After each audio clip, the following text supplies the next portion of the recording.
ቀዳመይቲ መልእኽቲ ቅዱስ ጳውሎስ ናብ ጢሞቴዎስ ምዕራፍ 2 ስርዓት አምልኾ እምበኣር ቅድሚ ኩሉ ምህለላ ጸሎት ምምላድ ምስጋና ምእንቲ ኩሉ ሰብን ምእንቲ ነገሥታትን ምእንቲ ሰበስልጣንን ክግበር እምዕድ ኣለኹ እዚ ኸዓ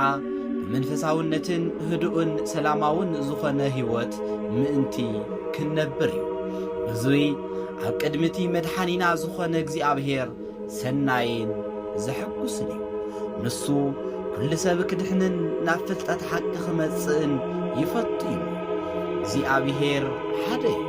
እቲ ኣብ መንጎ እግዚአብሔርን ሰብን ዘሎ መተዓረቕ ድማ ሓደ እዩ ንሱ ኸዓ እቲ ሰብ ዝኾነ ኢየሱስ ክርስቶስ እዩ ንሱ ክንዲ ኩሉ ሰብ ቤዛ ገይሩ ንባዕሉ ኣሕሊፉ ሃበ እዙይ እውን በቲ ብገዛ ዘመኑ ምስክርነቱ ነበረ ኣነ እውን ንዝእየ ንኣሕዛብ ሓቅን እምነትን ምእንቲ ክምህር ሰባኽን ሃዋርያን ኮይነ ዝተሸምኩ ሓቂ እየ ዝዛረብ እምበር ኣይሕስን እየ ኩሎም ሰብኡት ካብ ኩራን ባእስን ርሒቖም ኣብ ኩሉ ስፍራ ቅዱሳት ኣእዳዎም ኣልዒሎም ክጽልዩ እደሊ ኣለኹ ኣንስቲ እውን ርእሰን ብምቑናን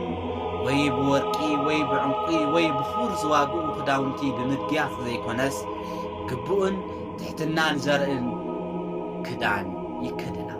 ከምቲ ነተን መንፈሳውያት ኣንስቲ ዝግባእ ብሰናይ ግብሪ ክሸለማ እደሊ ኣለኹ ሰበይትስ እዝስቲ ብምዃን ብህድኣት ደኣ ትመሃር ሰበይቲ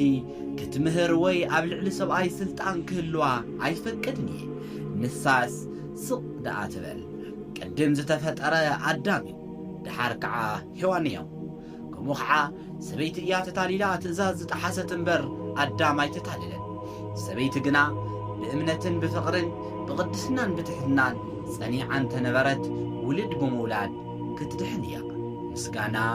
ንኣብ ንወልድ ንመንፈስ ቅዱስ